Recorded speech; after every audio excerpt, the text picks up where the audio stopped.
Black Star Network is here. Hold no punches! I'm real revolutionary right now. Support this man, Black Media. He makes sure that our stories are told. Thank you for being the voice of Black America, Roland. Hey, Black, I love y'all. All momentum we have now, we have to keep this going. The video looks phenomenal. See, there's a difference between Black Star Network and Black-owned media and something like CNN. You can't be Black-owned media and be scared. It's time to be smart. Bring your eyeballs home. You dig?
All right, hold on. I gotta get back.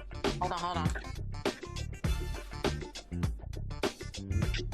All right.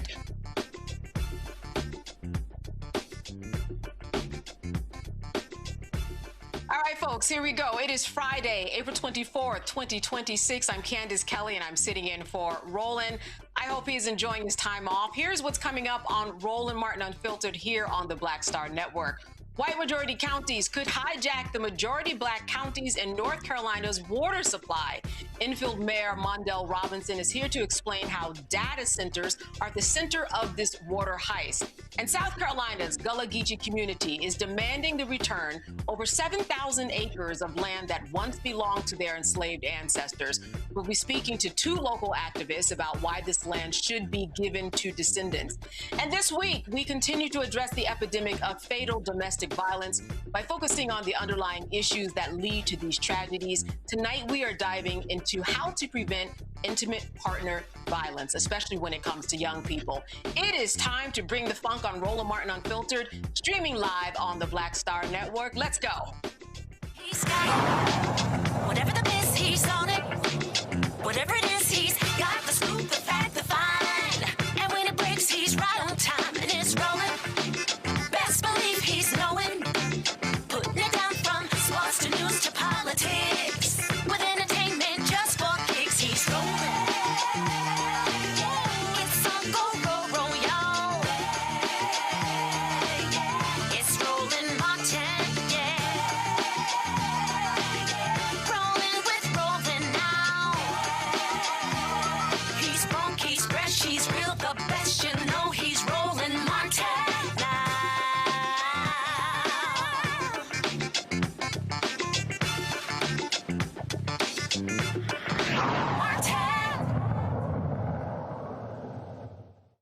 All right, so North Carolina is currently experiencing a historic drought, raising concerns about the establishment of what are called data centers across the state. Now, these facilities require significant amounts of water to cool their servers, and estimates suggest that a single data center could consume up to 2.5 million gallons of water each day.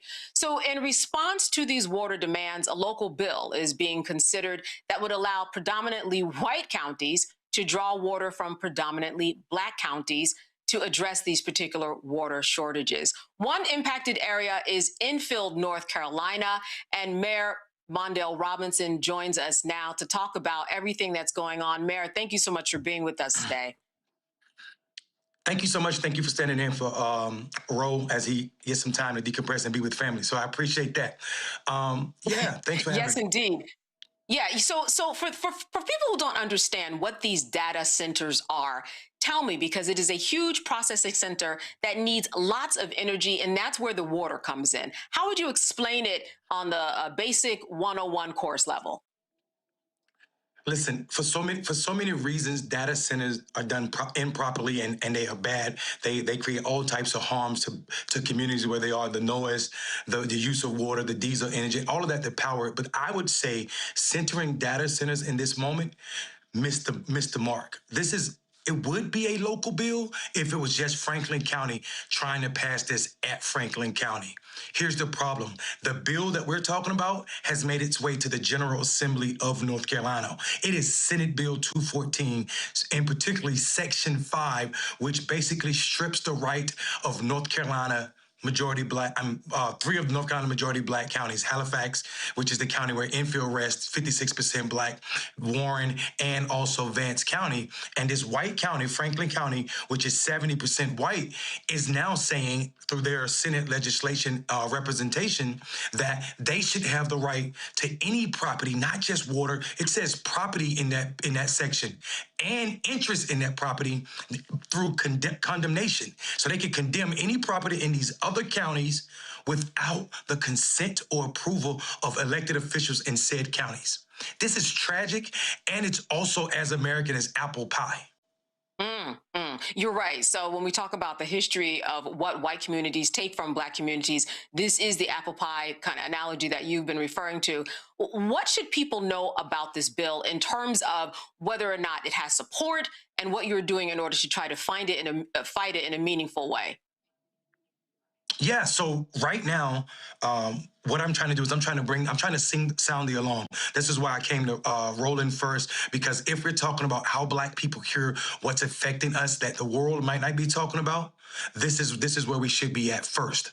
So we need people talking about this because this is a civil rights issue. This is a stripping issue also if these conservatives are really concerned about property rights, how are they supporting this? So what I need people to do is to understand that next Tuesday at 4 o'clock, the North Carolina State Senate plans on voting on this issue. And if it passed, it goes to the House. And if it passed the House, it becomes law. Because guess what? It is a local bill at the state level, and North Carolina local bills at the state level that are passed through the legislature do not and prevent the governor from being able to veto it. So even though there's a Democratic governor who may want to veto this bill, he will not have that ability because of how this bill is stricken, and it does not apply to the entire state, just a simple region.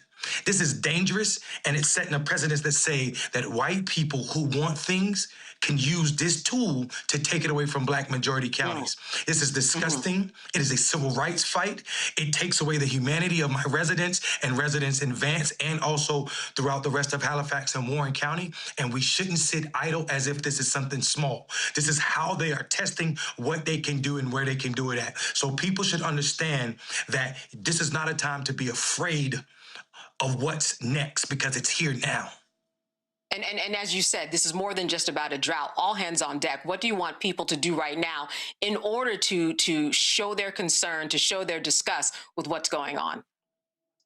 Yeah, people need to be calling senators in North Carolina, whether they're in North Carolina or not, screaming about how disgusting this is as an act. Why are you trying to take and tell the voters through their representation at the county level in these counties that it does not matter what they want. It does not matter what their wishes are. These white people need something, and it is superior to what you desire and need in your own county. We're going to bring the panel in now. I know that they have questions for you. I'm joined tonight by Michael Imhotep. He's the host of the African History Network show. Also, Dr. Avis Jones DeWeaver, author and co-founder and editor-in-chief of Max Black Media. And Rebecca Carruthers. She's president and CEO of the Fair Election Center. Rebecca, I want to start with you. Questions for the mayor.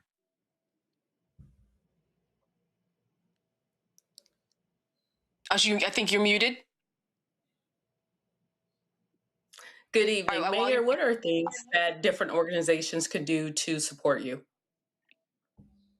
Yeah, Rebecca, thank you so much. And I know people may not know this, but Halifax County is one of the poorest counties. It's an old county. It's actually the first place in America that said we want to be free from England. The Halifax Resolve happened well before the Constitution and all of that was written. So people have a deep hunger for freedom. Of course, Black people were not included in that idea of freedom. So what we need from other organizations is any resources that you can provide to help us sound the alarm about this, any resources to help us get people from Halifax County. We're taking 2 busloads of people from Halifax County to Raleigh on Tuesday to be there so they can see that this is not sitting well with folk. So anything to help us get the noise out and also provide comfort for folk in this moving them from Halifax County to the capital. We are here for that. And also calling the state legislature and burning up their phones and letting them know, hell no, not on our watch.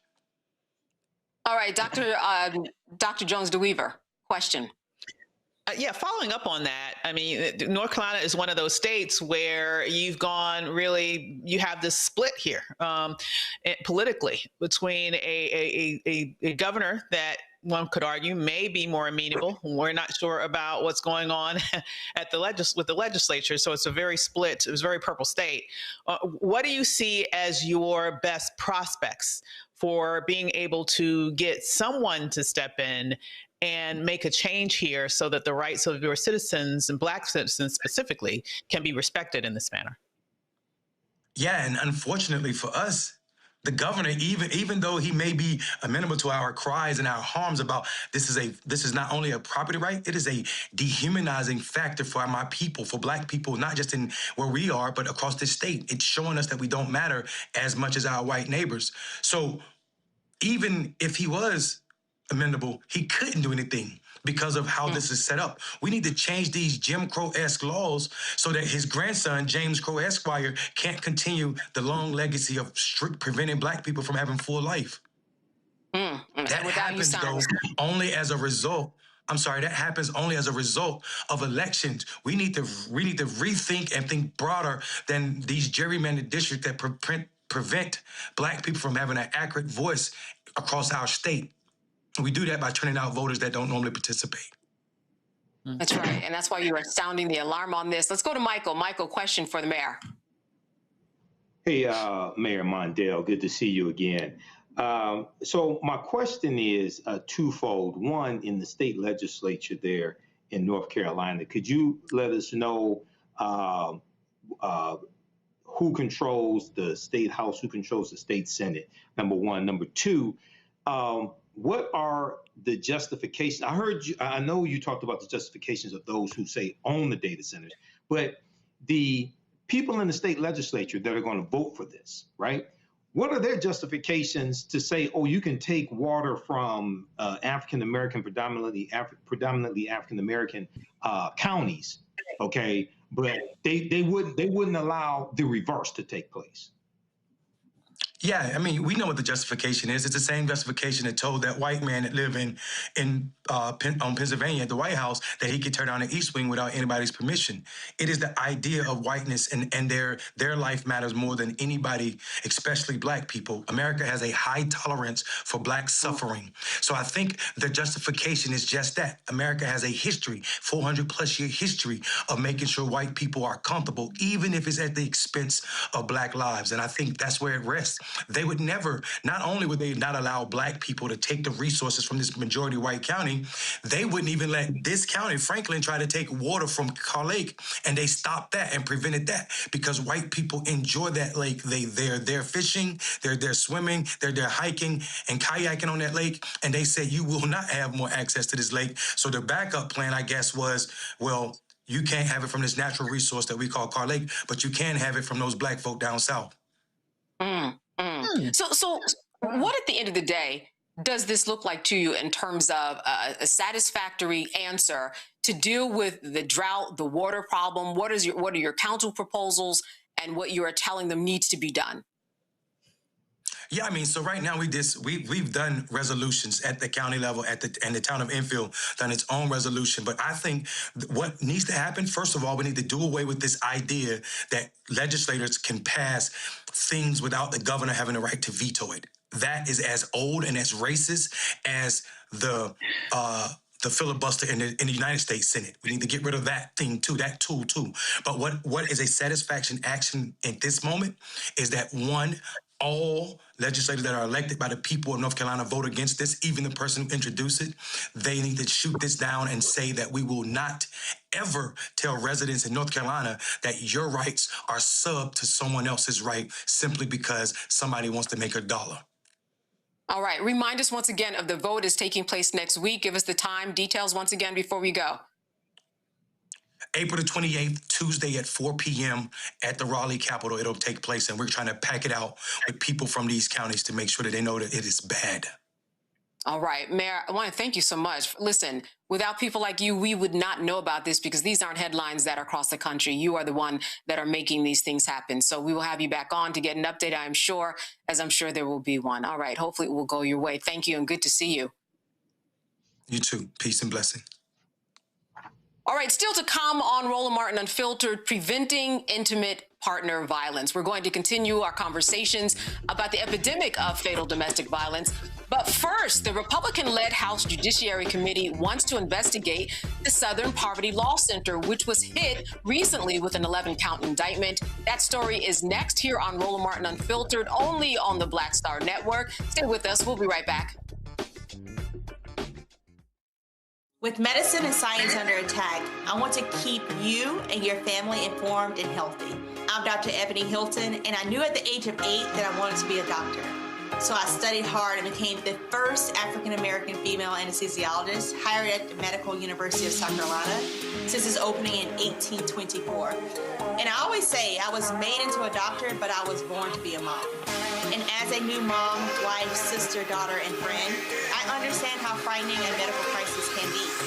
I care for individuals on some of the worst days of their lives, and it's my mission to provide you with a safe space to gain clarity on issues affecting your mind, body, and soul. I recognize that there are health disparities, particularly as it pertains to race, and I want to help bridge the gap between you and your healthcare providers. Join me every Thursday for Second Opinion on the Black Star Network, where each week I'll invite experts from various medical fields to share the latest health news. We'll discuss topics such as the vaccine debate, mental and sexual health, medical bias, infertility, menopause, andropause, nutrition, and aging. Together with my medical colleagues, we aim to provide you with a second opinion. Don't miss it, Thursdays only on the Black Star Network. Pull up a chair, take your seat. The Black Tape with me, Dr. Greg Carr, here on the Black Star Network. Every week, we'll take a deeper dive into the world we're living in. Join the conversation only on the Black Star Network. Hey, I'm T.D. Jakes, and you are watching the Black Star Network.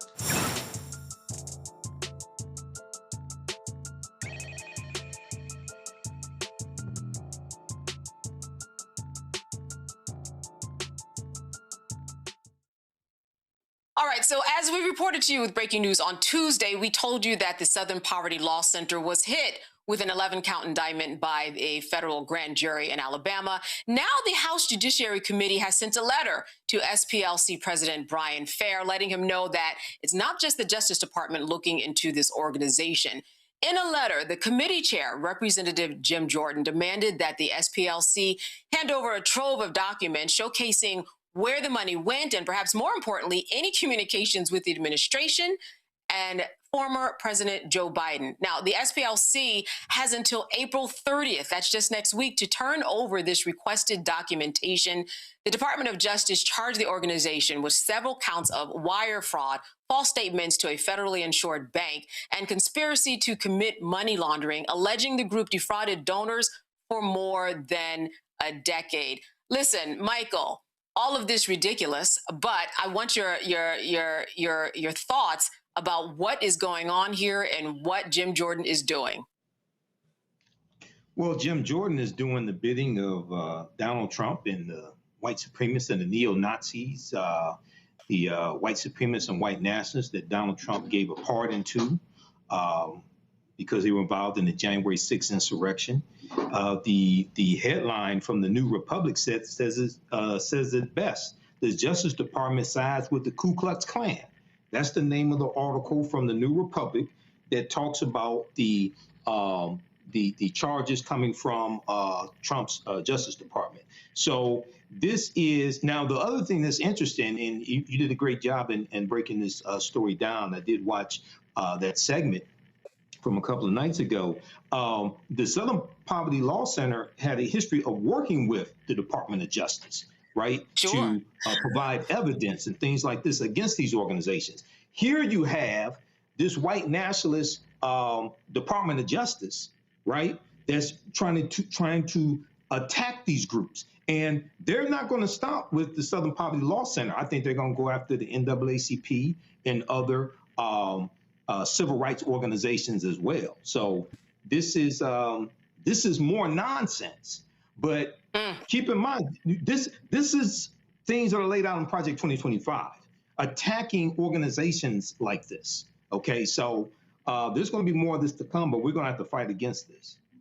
Yeah, and you know what, Dr. Jones-DeWeaver, we talked about this the other evening, and we talked about the fact that this probably is a precedent for more to come. What are your thoughts about this request for this trove of documents? They want it by next week as quickly as possible, all when we know that historically the Department of Justice has worked hand in hand with this particular organization in order to make people safer.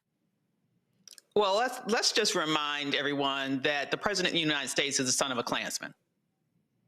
This is fact. His father was arrested at a Klan rally. Okay, so this is who we're talking about. We're also talking about someone whom during his very first term, you had a historic rise in the number of hate groups in this nation. You're also talking about someone who pardoned as part of the January 6 rioters, a huge bulk of whom were Proud Boy members, a known hate group. You know, you can draw the lines together and come to the only logical conclusion, which is this is a Justice Department that is rife with white supremacists and are doing everything that they can to protect white supremacists while at the same time fight those people who fight against white supremacists. This is also the same Justice Department who basically went in there and fired, if you look at the Civil Rights Division specifically, completely gutted the Civil Rights Division and have instructed them to make appeals towards white men to come to them to say that they're the ones that are being discriminated against. This is a bizarro world that we're living in right now in the Department of Justice. Shout out Super Friends, okay? So you understand what I'm talking about here. So what we're seeing right now is just the tail wagging the dog, where we have white supremacists who now have power and are doing everything that they can now to attack all of those who have fought against them for literally decades before. And let me just follow up with you, something so important that you said. We know that just last week that there was a request to excuse those from the January 6th events.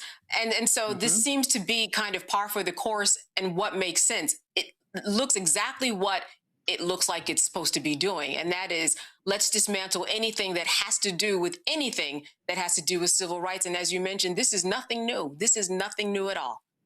Not at all. Not at all. Yeah, let me move on to you, Rebecca. What are your thoughts about just this whole idea that here we are in this situation where you have this civil rights organization that has laid down the law over the decades in order to make so many things happen in terms of the safety of the United States of America. And this indictment in particular talked about something so ridiculous. It's not as if you have somebody that's going to infiltrate a group, your check is not going to come from the Southern Poverty Law Center. You have to create some type of a back end to make sure that their identities are not discovered. That's the whole point of infiltrating a group. None of it makes sense. So I lead a national civil rights organization. It's a voting rights organization, Fair Election Center. And my organization issued a statement in support of SPLC based upon the indictment that came out this week. Fair Election Center and many of the other civil society organizations, we stand with them because we understand the attack on civil rights in this country. In fact, we actually co-litigate with SPLC on voting rights issues across the South. In fact, on Monday, I'm testifying in front of Congress with SPLC, with LDF, with MALDEF, with AAJC in support of voting rights in this country. And so we have known and we have prepared. We understand what's at stake. We understand how hostile this administration is. And we also understand that sunlight is the best disinfectant. We do know after this administration is over, there's going to have to be a lot of accountability. We're going to have our version of the Nuremberg trials to really unearth all of the anti-civil rights violations that this administration has done and will continue to do unless there's a change.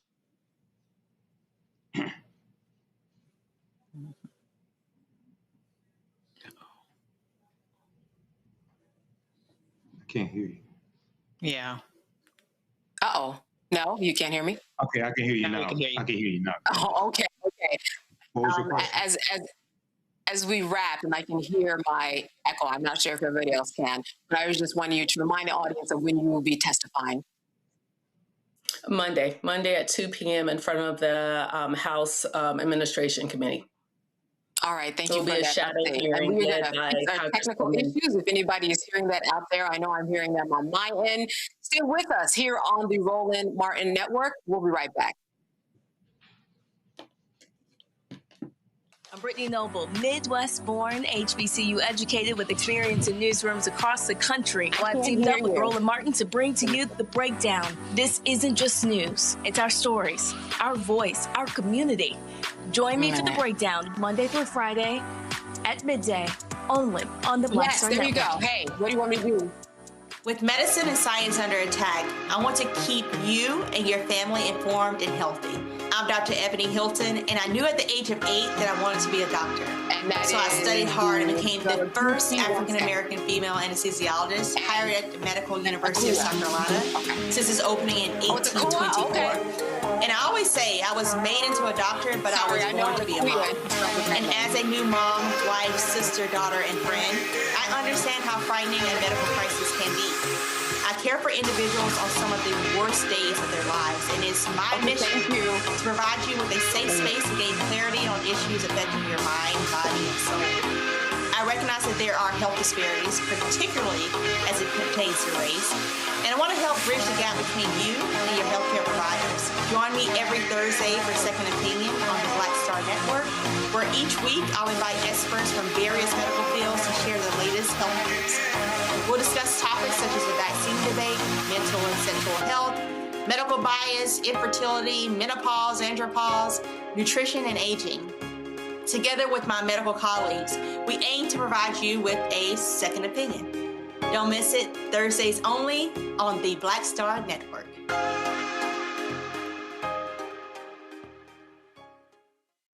I'm Mark Morial, President and CEO of the National Urban League, and I'm watching the Black Star Network.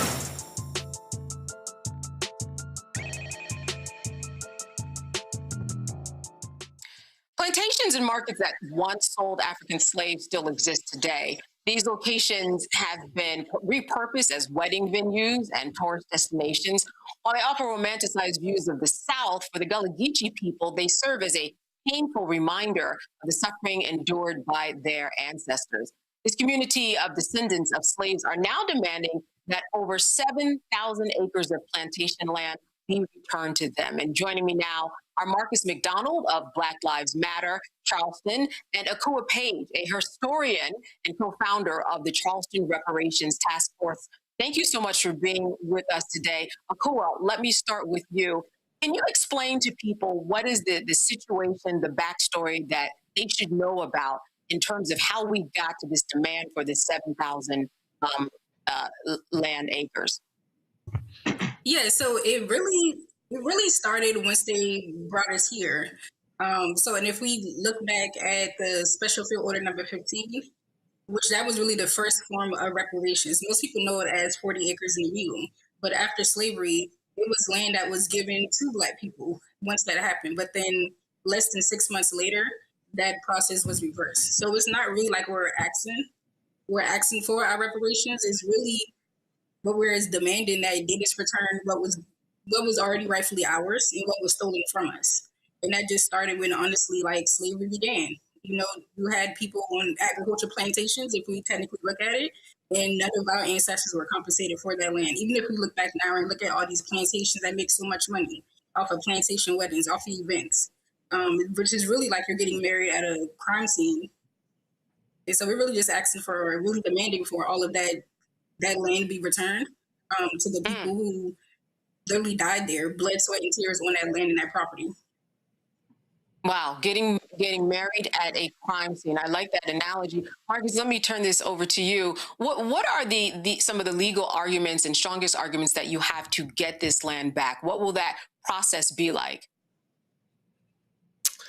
Well, I won't pretend to be a lawyer, but I will say that there was recently a UN declaration on slavery being one of the worst acts of humankind.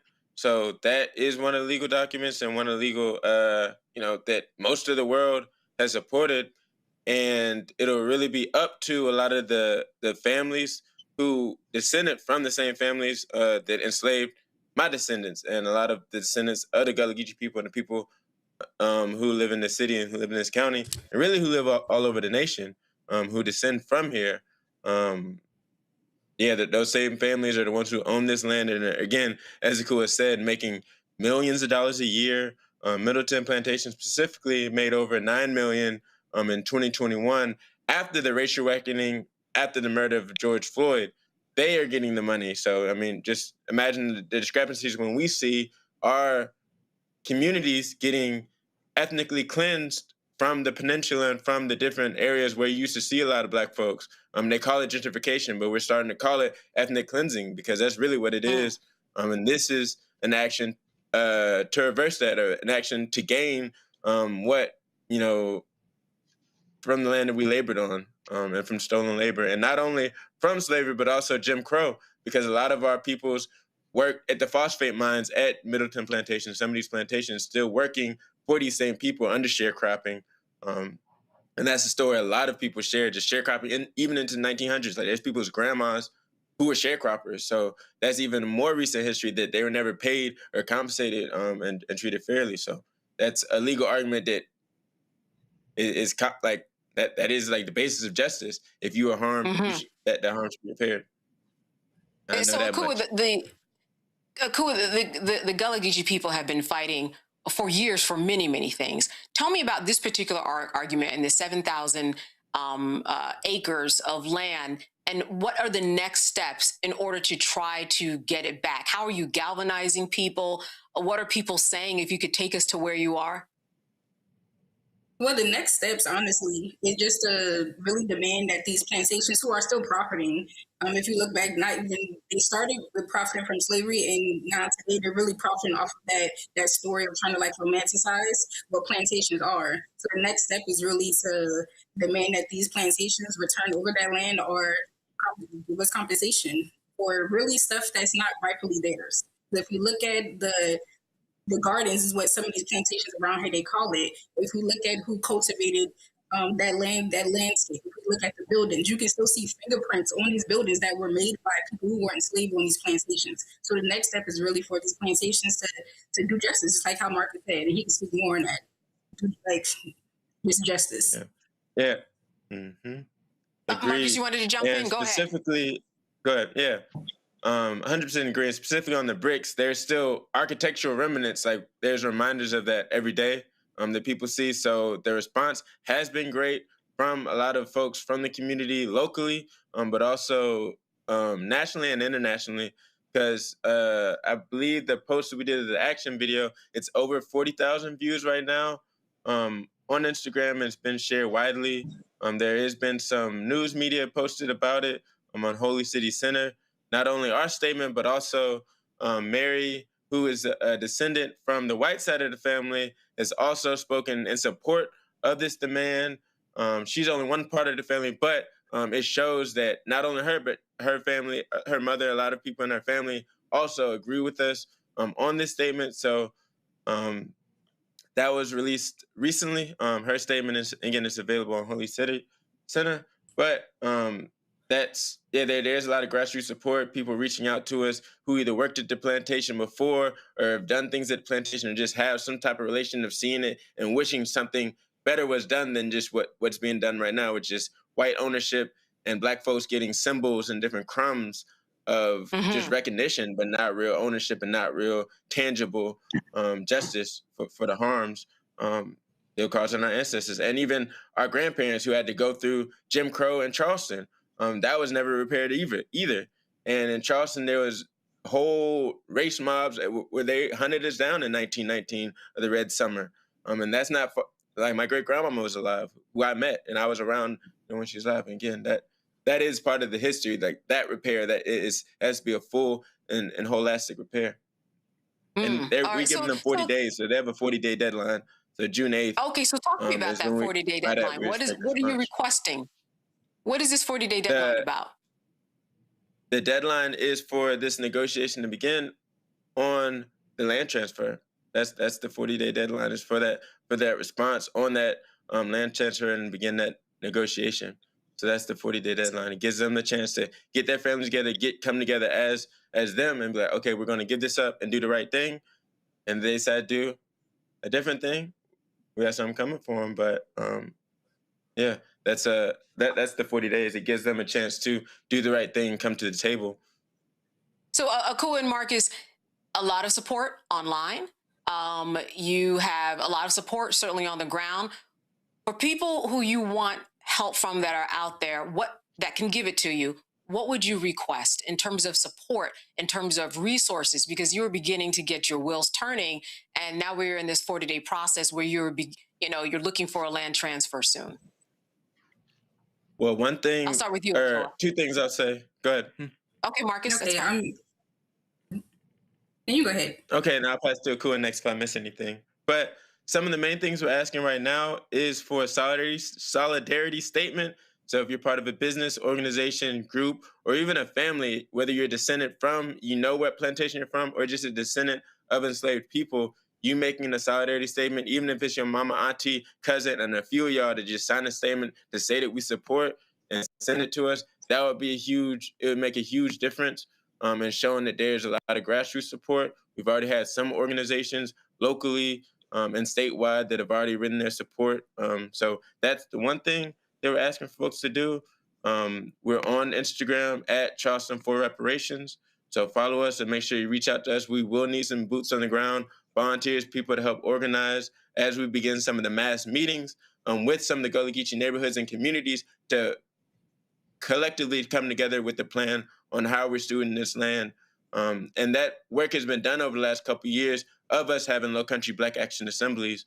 So we'll have another one coming up soon. And one date that we have already lined up is May 15th from 5:35 to 7:35 at the Avery Research Center, which is at 125 Bull Street in Charleston, South Carolina. So if you want to learn more about that, learn more about this plan and how you can get more involved in reparations in general and specifically with this land transfer plan, you're welcome to come out to that. It's open to the people.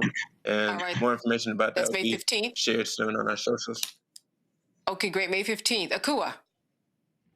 Yeah, just to add on what Marcus said, also just making sure that the rest of these plantations ban the process of plantation weddings. Because there's only one plantation, McLeod Plantation, out of all the various plantations we have in Charleston that actually has banned plantation weddings. So to me, that shouldn't take like a bazillion meetings, right? Like it's something simple to outlaw and ban plantation weddings, especially when none of that money and funds are going towards Gullah Geechee people.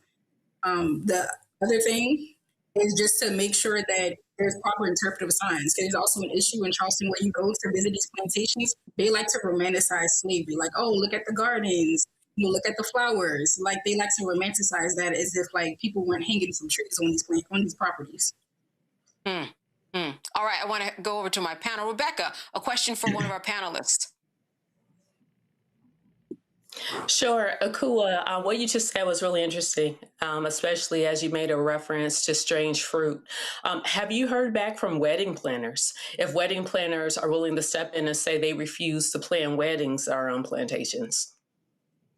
We have not, and I'm pretty sure there will be pushback because that's how most of them make like a bulk of their money, right? They actually have Instagram pages where if you type in Charleston weddings, 9 out of 10 they're going to be linked to a plantation. So we have not heard back from wedding planners, but would definitely love for them to also sign in solidarity to support and also help push the message of like banning plantation weddings. Because as I just said before, you're getting married at a crime scene. Like regardless of how people try to like reword what it is, a plantation was a crime scene.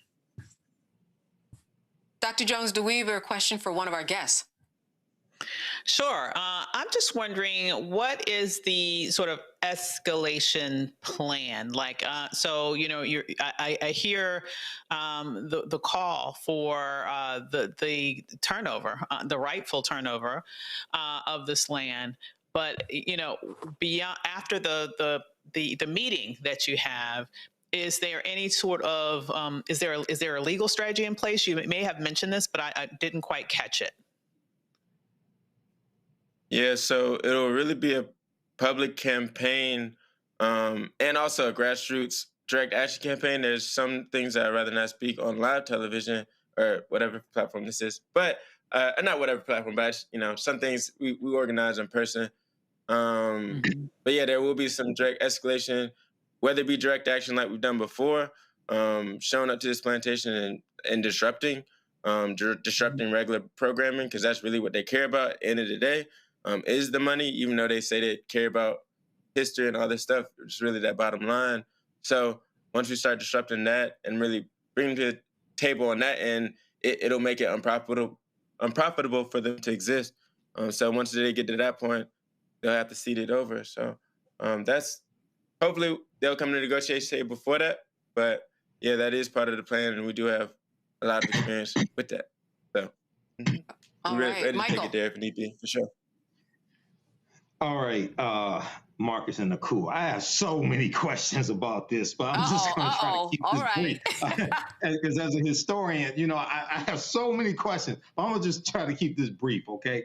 So I read your press release, and you talk about the 7,000 acres of land that are owned by the 3 former slave plantations. Now, I know Sister Kua mentioned Special Field Order number 15 from 1865, and it was 400,000 acres of coastal land in South Carolina, Florida, and Georgia that were allocated to African American former slaves. Was these 7,000 acres of land, I'm just curious, were these part of that was actually allocated, formerly owned by Black people? I missed it if you said that previously. Forgive me for that.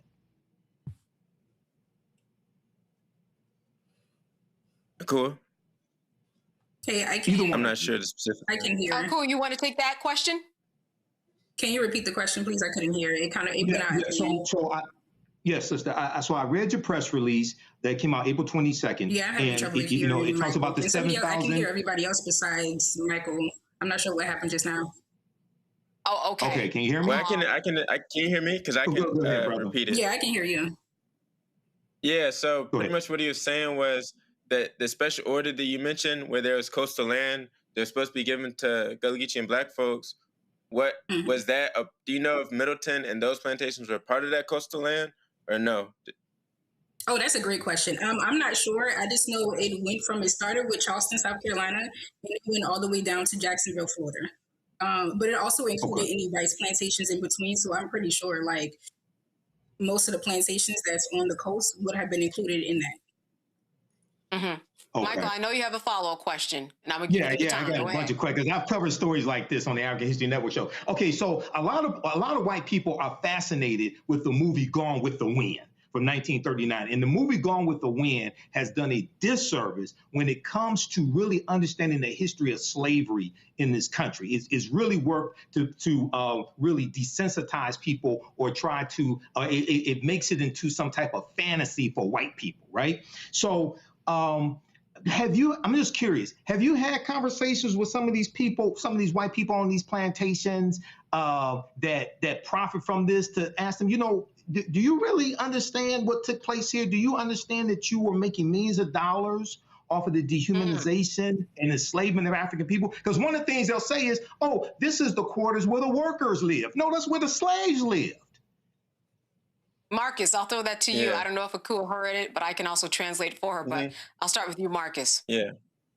Yeah. So I'll take us back to a conversation that, the first time me and Akua went to Middleton Plantation together, we did speak to one of the tour guides. And I remember we'd already had the plan to start the Charleston Reparations Task Force.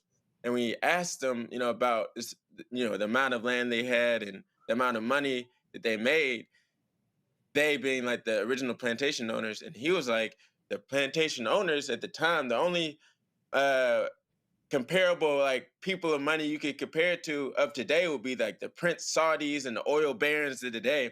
And we're like, oh wow, that's wild. You would say that. And then the next thing we asked him, next sentence, we was like, so how do you feel about reparations? And if I'm lying, I'm flying. I swore to you, he said this to both of us. He was like, well, can't just give people money. And I think in my memory, I blacked out because I don't even know what I said. But I was like, oh, okay. And then again, that was like 2 years later. So I think maybe that would confirm in my head, oh, we got to plan something soon. But yeah, now he said that verbatim to our face. When we went to that Middleton, specifically plantation, and went on that tour guide. So yes, they're still on that, you know, type of timing, teaching that type of history. Like, yeah, they got all this money, but as far as the current day, there's not that connection. to what need to happen on the current day. So some of it, it So is don't going to be remember a the struggle. hundreds of years. Cool.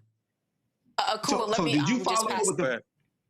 So brother, brother Marcus, so did you Yeah, follow you up can with the five translate. forms of? Did you follow up with the 5 forms of reparations from the United Nations International Human Rights? Did you break down the 5 forms of reparations still on? Because it just boggles the mind how people get caught up in the opulence and they get caught up in Big Daddy on the plantation and the mistress slept here and all types of things like this. It's like they're totally disconnected from what was actually taking place on the plantation. Let me bring Akua here because she doesn't hear your question. I'm sorry. Akua, what are your thoughts about people who you have spoken to and how they feel about these ideals about Gone with the Wind, for example, our panelist was saying, and how they're really misconstrue and understand history. When you speak to them up close and personal, what is it that they're saying about how they feel about this history and reparations and why it's so glorified and not the bloodbath that it was? Right. Well, when I encounter certain people, I always use it as a teachable moment. But for most of them, I think there's like a I know it's like a disconnect. And I guess that can be their way of not feeling like we deserve reparations or to separate themselves. Because technically that is their ancestors who like enslaved my ancestors. So that's why it's easy to like glorify. Because I've even had a person tell me, well, a plantation was just a farm. And I had to break it down to her, well, what was happening on that farm? You know, they were growing food. Who's growing the food? And were those people compensated for growing that food? No, they were actually not compensated. They were tortured, abused, unalive. So I use it as a teachable moment, but there's also a lot of miseducation. But I'm pretty sure that this works to have that mentality that we don't deserve reparations because slavery wasn't that bad. Like that's kind of the message that a lot of these plantations are even going. I had a person who came on a tour and they even said on the tour guide, they told them that the slave masters treated their slaves kind at certain plantations. So we know like that's a lie. Because if you're owning another human being, there's no kind of kindness or generosity with that. You are doing amazing work. Part of the lost cause. I'm sorry. Can I ask you, Akua and Marcus, about the work that you're doing? Who's on the ground with you? Do you have people? We know that meeting is coming up, and I want you to remind us at the end of this segment where people can come. But who is doing the groundswell of the work here? What are your own resources? Because I know that you are getting things going, and I'm sure you want more people to join you in this cause. Yeah, for sure. So there's a lot of grassroots work going specifically around the county. So Charleston County is wide. We have some folks, Boone Hall, for folks who don't know, is on the Mount Pleasant side, which is on the eastern side. And then we have like West Ashley, which is on the west side, of course. And that's where Middleton Magnolia are. So the land, Gullah Geechee Reservation that we're planning would be non-contiguous because it'd be like Boone Hall on this side, they would be also turned into the reservation, and then Middleton Magnolia on this side, which would be turned into the reservation. So we've gotten in touch with a lot of descendants, people who, including myself and my family, who descendants from Boone Hall.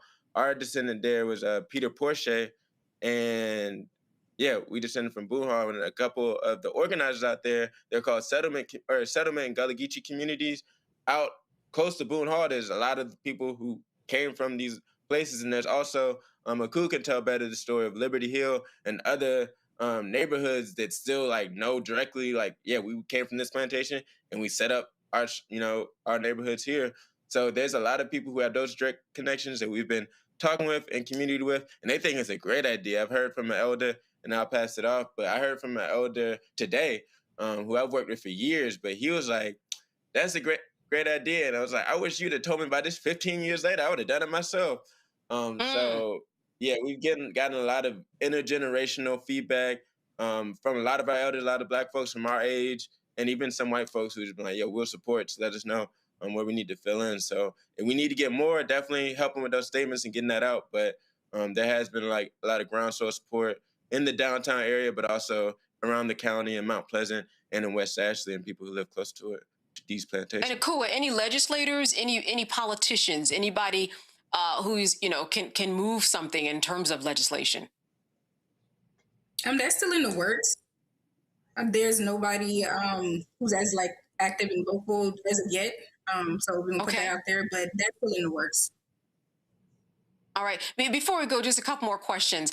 Take us down to the Gullah Geechee community and let people know why it is so important. Obviously, this is land that was taken. This was land that belongs to us. But in terms of the preservation of the community and making sure that we get what is ours, Akua, how would you describe why this is so important at the end of the day for generations to come to have all of this and preserve the culture that we have brought here? I believe it's so important, especially for Charleston to really be pushed out there and to lead that charge with reparations, because Charleston was the capital of the slave trade. Like when people look up slavery, research slavery, it points back to Charleston. It was the capital. And so in order to really heal from all that has happened, you have to start the repair process. And that starts with reparations. That starts with transfer of land, giving back to the people. Because essentially you cannot have Gullah Geechee people without land. We're people of land, water. That's how we was able to give birth to a whole new culture when we were brought over here, which Gullah Geechee people were really just a mixture of different West and Central Africans that were forced to come together, and they had to give birth to a whole new culture. And a lot of that culture wouldn't be possible especially American culture, if it was not for Gullah Geechee people. And when people look at rice in America, that would not be possible if it wasn't for Gullah Geechee people. But now you go all over the United States, some cultures are always eating rice. But we were the ones who brought that over here. And so it's so important that we preserve this history and preserve this culture, because we are really one of the backbones of America. Yeah, folks, Google rice in South Carolina. You're going to be going on a deep dive for a few hours there just to understand the connections. Marcus, I am going to give you the last word. Remind everybody of that meeting, the time, I believe it was May 15th, and where they should go. Yeah, so it'll be May 15th. And beautiful words again, cool. I ain't gonna say nothing much more than where to go. But we're having a reparations conversation, Charleston Reparations Task Force. You can find us on Instagram at Charleston for Reparations. The conversation will be May 15th, 5:30 to 7:30 at the Avery Research Center, which is at 125 Bull Street. It's a historical Black archive, so make sure you pull up, even if you can't make it for that conversation. Again, it's Avery Research Center, and we'll be talking about this land transfer plan and reparations in Charleston. So make sure you pull up. Yeah. All right. Marcus McDonald and Akua Page, thank you so much for being with us, giving us an update. It is just the beginning. I know there is more to come. We'll be thinking about you, and make sure you keep us informed about all your steps along the way, okay? Thank you. All right. You're welcome. All right, you are watching the Roland Martin Unfiltered Network. We are going to be right back here on the Black Star Network, so stay with us. On a Balanced Life with me, Dr. Jackie, a relationship that we have to have. We're often afraid of it and don't like to talk about it. That's right, we're talking about our relationship with money. And here's the thing, our relationship with money oftentimes determines whether we have it or not. Balancing your relationship with your pocketbook. That's next on A Balanced Life with me, Dr. Jackie, here at Black Star Network. With medicine and science under attack, I want to keep you and your family informed and healthy. I'm Dr. Ebony Hilton, and I knew at the age of 8 that I wanted to be a doctor. So I studied hard and became the first African-American female anesthesiologist hired at the Medical University of South Carolina since its opening in 1824. And I always say I was made into a doctor, but I was born to be a mom. And as a new mom, wife, sister, daughter, and friend, I understand how frightening a medical crisis can be. I care for individuals on some of the worst days of their lives, and it's my mission to provide you with a safe space to gain clarity on issues affecting your mind, body, and soul. I recognize that there are health disparities, particularly as it pertains to race, and I want to help bridge the gap between you and your healthcare providers. Join me every Thursday for Second Opinion on the Black Star Network, where each week I'll invite experts from various medical fields to share the latest health news. We'll discuss topics such as the vaccine debate, mental and sexual health, medical bias, infertility, menopause, andropause, nutrition, and aging. Together with my medical colleagues, we aim to provide you with a second opinion. Don't miss it, Thursdays only on the Black Star Network. Hi, I'm Swing Cash, Basketball Hall of Famer, and you're watching Black Star Network.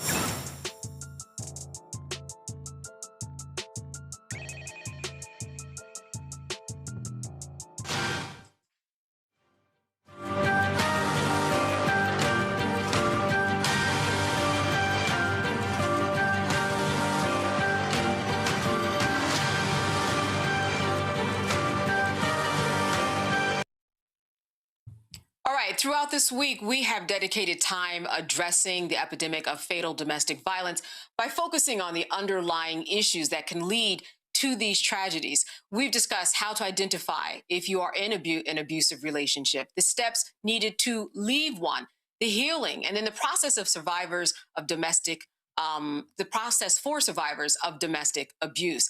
Now, tonight, our focus is on prevention, and journalist Jeff Johnson, he made a heartfelt plea.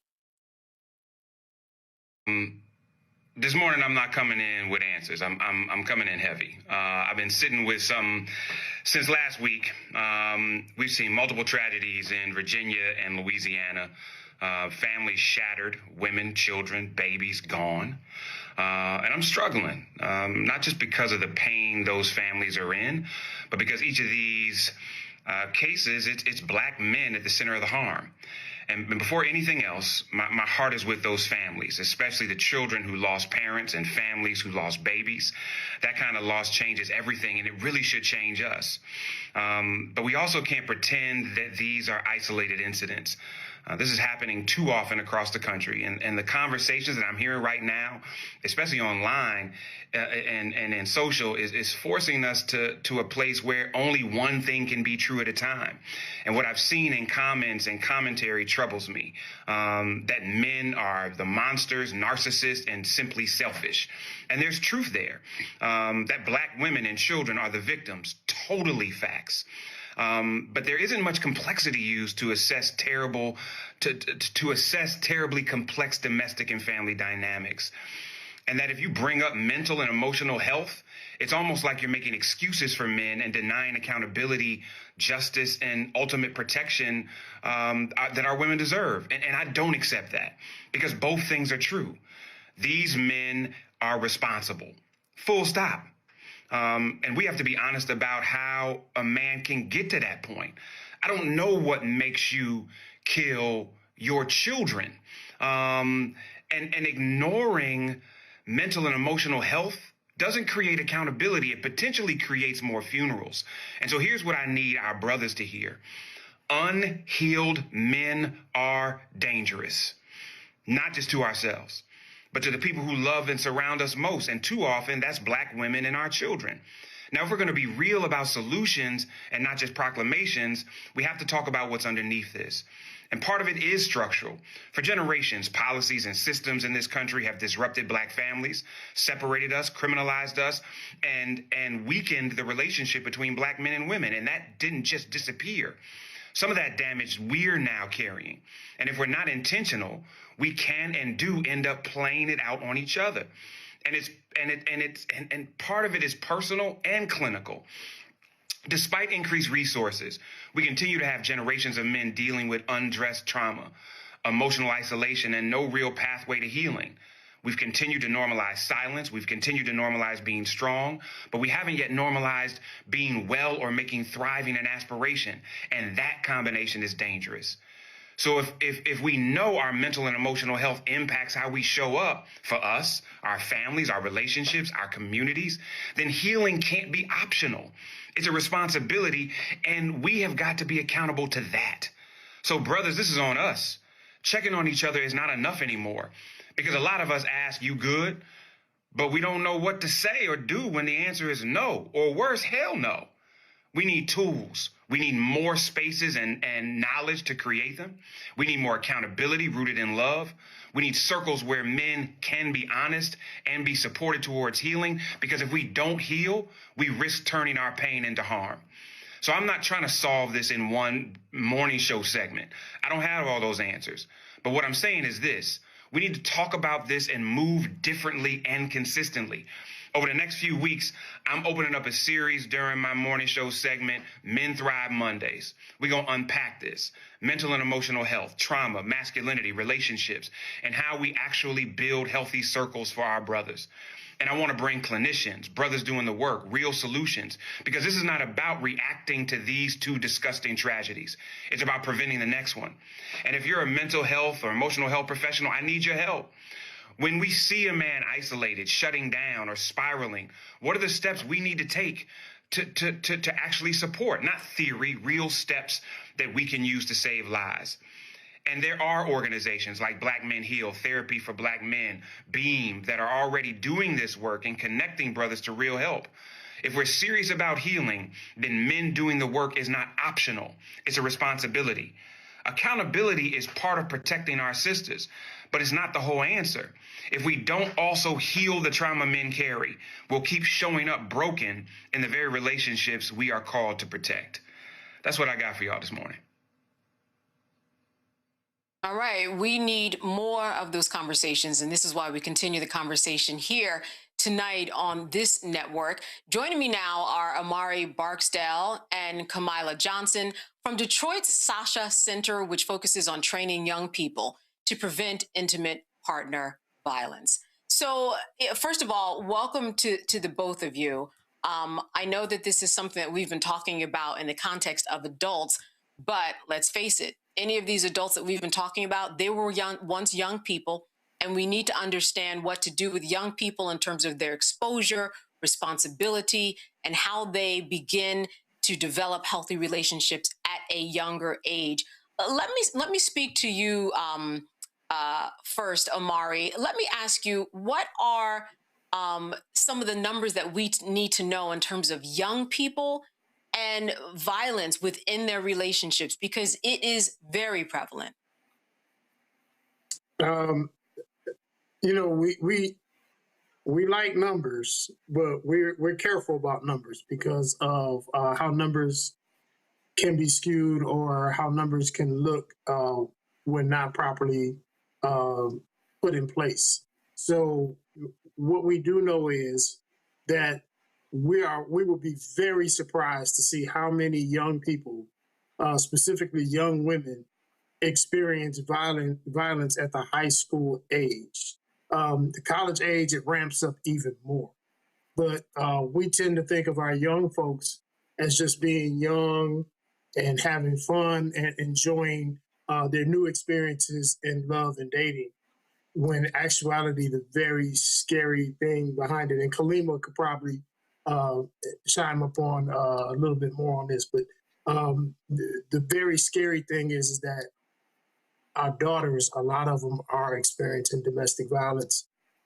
Intimate partner violence, dating violence, we like to call it for that age, in the hallways of their schools, out on dates, in the car, walking home from school together. They're experiencing it in the high school age. And we have to be honest about it, and we have to look at it, and we have to really be serious enough to admit that it's happening in order to address it.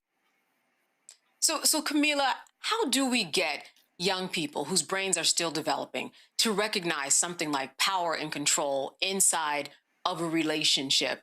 What does that look like? I'm so glad you asked, and my name is Kalima, and we are from the Sasha Center. Thank you. Yes. Thank you. No, it's cool.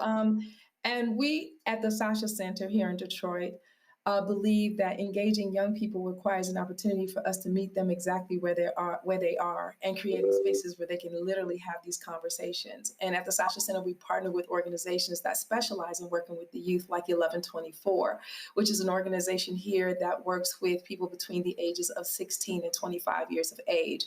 And what they have taught us, and what we know, and how we partner with them, is giving students, young people, an opportunity to really process what it means to be in relationship. Because a lot of young people are learning about relationships by being and watching their relationships at home.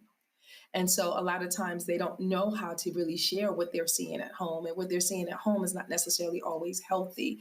But in dating relationships, the young people that are with us and with our groups, they're talking about who pays for dates, believe it or not. They're being influenced by social media and watching and paying attention to how they think gender roles are supposed to be set up. But I really want to be clear, and I want to back this up a little bit and talk about our culture, talk about Black, talk about how we show up to understanding our relationships. And there are some really key critical things in prevention that we have really not unpacked as a people.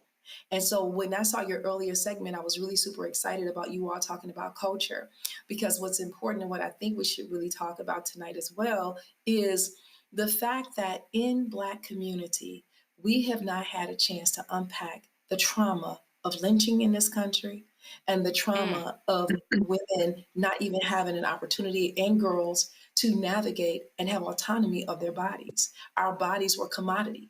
If they had access to us, we had to have babies for them, and that's how they made money. Bottom line. And until we give an opportunity for Black men particularly to talk about their distrust of any kind of relationship dynamic or issue, and that is directly tied to lynching, we're going to miss the point. And I really think it's extremely important that we spend time not just with the youth, but with teachers, with administrators, with our families, our friends, about dismantling patriarchy and dismantling misogyny in this community, in our community, no one else's. Because what tends to happen in relationships and relationship dynamics and safety, when we talk about these issues, is that if you ask a young person, or if you ask a complete adult person, what do they think about how relationships are supposed to go? And what do they think about gender roles? And what do they think about manhood? And how do we dismantle the way in which young boys are raised? Like little boys, I'll be in a room with youth and I'll say, okay, let's pretend that we're at a hospital and you see a room full of babies that were just born. How do you know which one is a boy and which one is a girl? And they know immediately, whether we've taught them or not, whether they've learned it from watching TV, television, music, radio, whatever. They say, well, we know the pink is for girls and we know blue is for boys. I'm like, what about if you're going on a date? When you're sitting there and it's time to order food, what are the girls eating? They said salad. And what are the boys eating? Steak. And then we'll say, okay, so what kind of toys are y'all playing with? You already know the answer. Dolls for girls, trucks for boys. And if you move outside of that socialized expectation and construct, then that's when problems arise in our relationships. Who takes out the garbage? Who pumps the gas? Who pays the bills? All of that needs to be unpacked in our community to prevent down the line what we're seeing and experiencing, which is an overwhelming amount of Black women dying at the hands of their partners, because we're not unpacking that stuff early enough.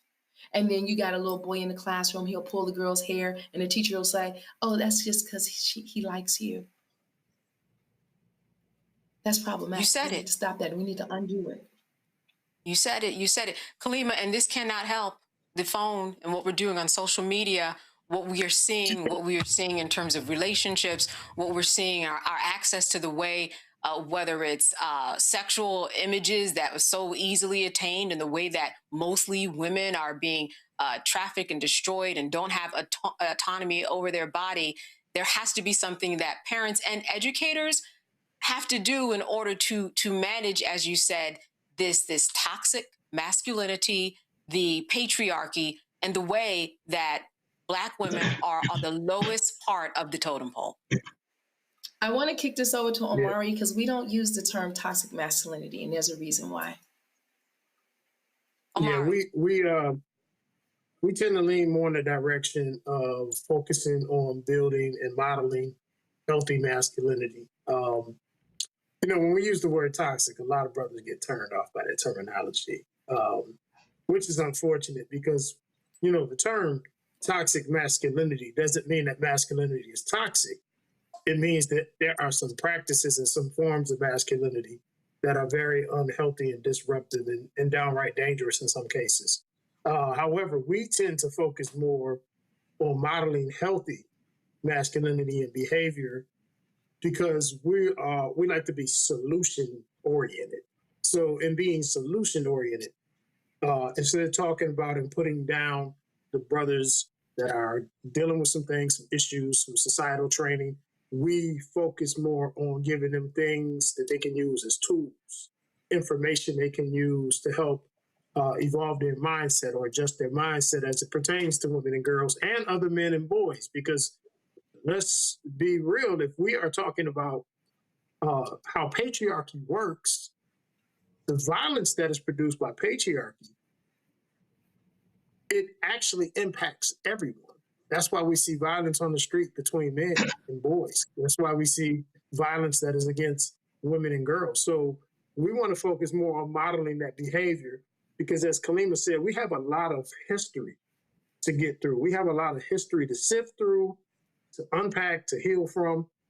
And, you know, as long as we have a history of white women claiming that we whistled at them or raped them and destroying our Black business districts or lynching our Black men for something that most likely didn't happen, we carry that from generation to generation. And my teachings in the 80s growing up, in the 70s and the 80s growing up, was how to not get lynched. And I lived in Detroit in a neighborhood, it was all Black, you know, but it was how to not get lynched, how to not, you know, commit some of these so-called social things that Black folks aren't supposed to do to get the attention of the police or get the attention of the system to put us in position as Black men to be attacked, assaulted, killed, or imprisoned. So we always carry that. That's why when a Black man is driving down the street and he sees red, white, and blue lights in his rearview mirror, there's a paralysis that takes place.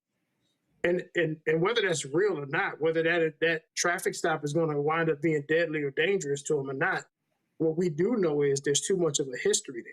So as it relates back to what Kalima was saying about us having to deal with the lynching and deal with all of the things that we had to face and still have to face sometimes, that's a reality that is almost like a recurring trauma that plays out in our heads every day. And so we have all of this. Amari, you mentioned some tools. Yes, go ahead. Because I do want to talk about the tools that you've made. I was just going to reference say at the Sasha Center, one of the things I want to say about the Sasha Center, it stands for Sexual Assault Services for Holistic Healing and Awareness. And we are aware that sexual assault happens in the context of dating and relationships. And so we service and we center, because we're a culturally specific program, on Black women who have experienced sexual trauma. And one of the things that we do, and one of the things that we are very proud of doing, is that we have consistently for the last 16 years engaged Black men on talking about intimate partner violence, sexual assault, domestic violence, and gender-based violence. And we do that on a consistent basis with our brothers. But I heard you getting ready to ask, Omari, about our prevention strategies, but some of them include just giving them space to be in the room. Because one of the things I will say about our organization is that men, last year we had our very first Detroit Manhood event where we invited men to come and bring their mentees and have a conversation about relationship safety and management. And we took them to the Charles H. Wright Museum of African American History, and we taught them about, the African American woman in DNA. The African woman in DNA, and how we carry the stuff that makes humanity. Black women do, and so how can you not protect and want to aspire and provide or whatever the things and have good relationships and safety with Black women, because we actually hold the DNA of humanity. But one of the things I wanted to say in particular is that we didn't just get these ideas out of anywhere. Myself and a few of our other participants and facilitators that work with us at the Sasha Center are also lead consultants on relationship safety and management for the National Basketball Association. We've been doing that for 16 years, working with professional male athletes, making sure that they transition into, participating, get out the game whole with their family dynamics, relationships, and romantic partners, healthy and happy. And so I'll kick you back over to Omari, but I just definitely want to make sure that when people see this, they know exactly who we are and where we're coming from. So, absolutely. Yeah. I want to know. Yes, go ahead, Amari. I was just going to say that in our prevention work, Kalima mentioned some of the programs. But I think it's important to note that a lot of Black men, probably most Black men, feel like they don't really have a space where they can go to be vulnerable, to talk about things that really impact them on a daily basis in the society, especially Black men. So in our spaces, we create those conversations for Black men to have in a room with just Black men, where we can really kind of be honest and not worry about being performative in a room full of men who are all experiencing the same thing. For some cases, this is the first time a man has cried in front of other men without it being a funeral involved.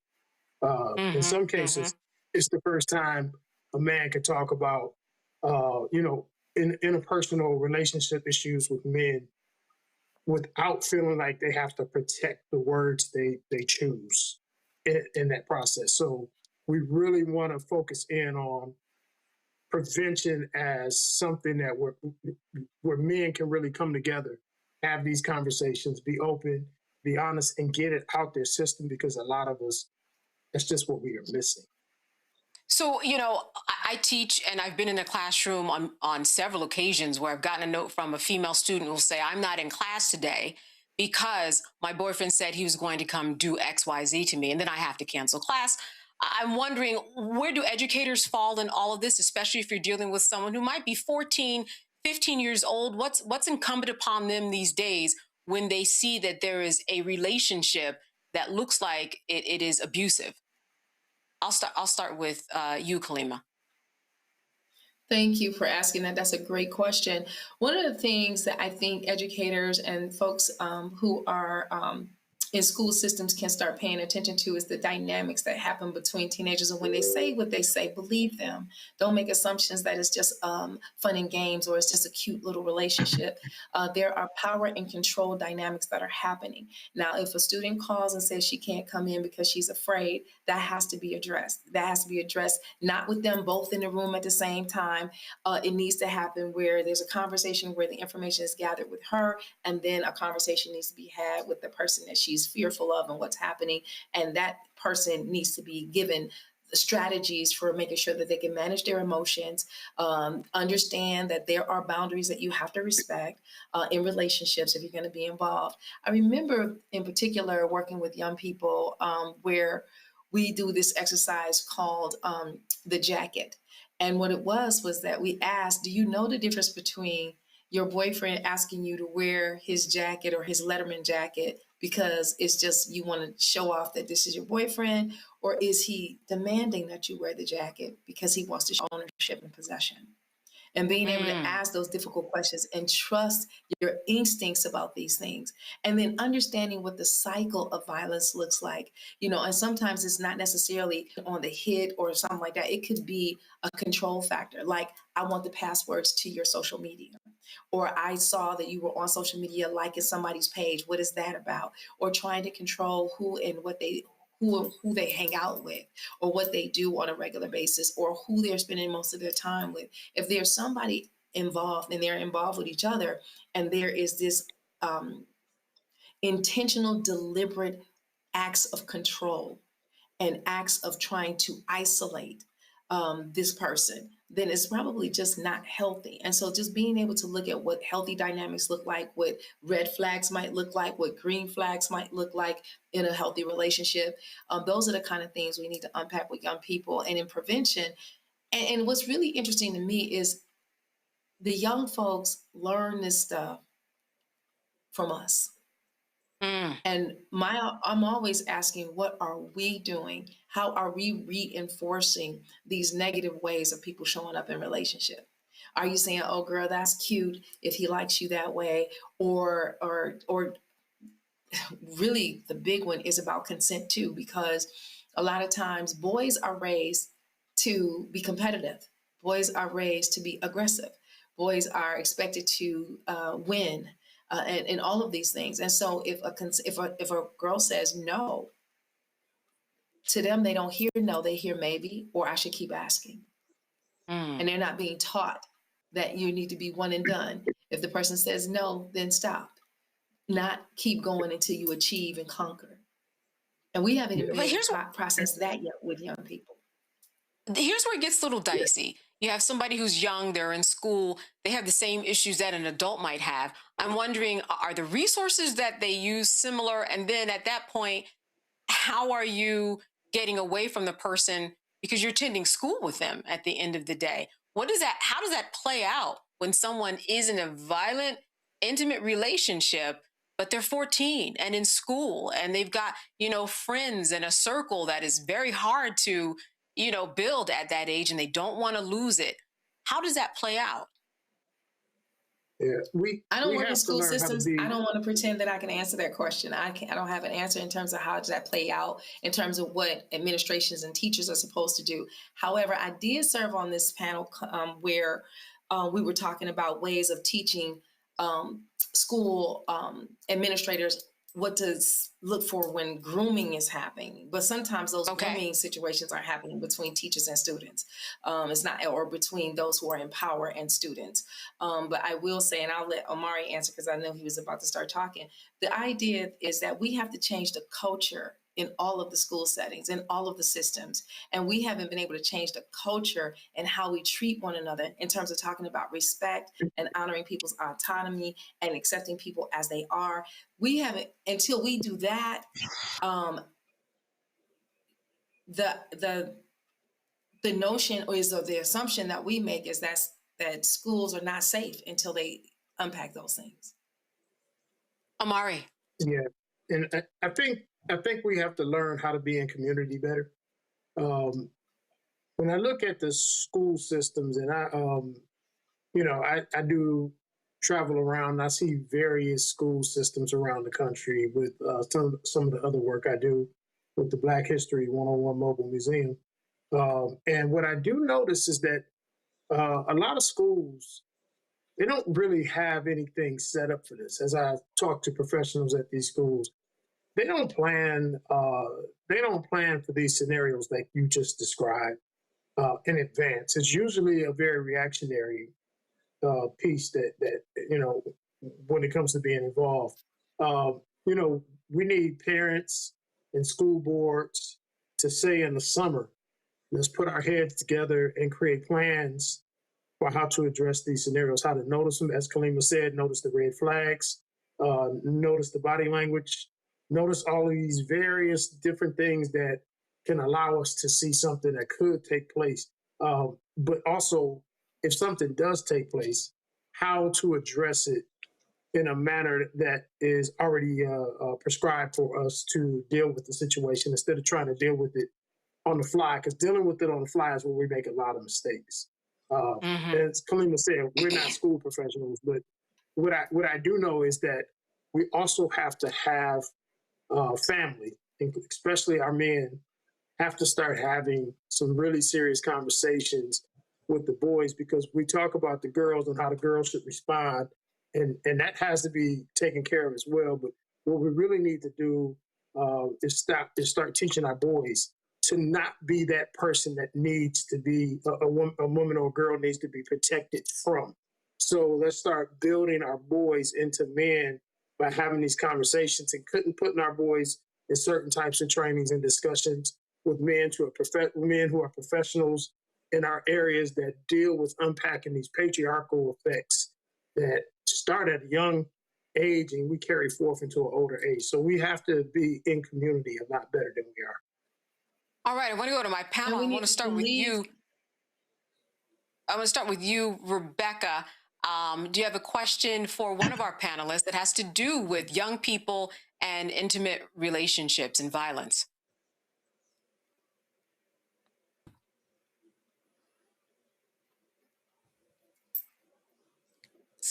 All right, Rebecca. Well, you know what? While she's getting it, I'll go to you, Michael. All right, my Detroit Facebook friends, how y'all doing? Amari and Kalima. This is Michael. We're gonna be on Facebook, all right, brother. Yeah, and I've known Amari for years, absolutely. So my question is a little complicated. So some of you all have seen my videos, and I've been dealing with for years how negative stereotypical images of African Americans negatively impact us, the way we think, feel, act, and behave. And you mentioned, Kalima, us living in a white male patriarchal society.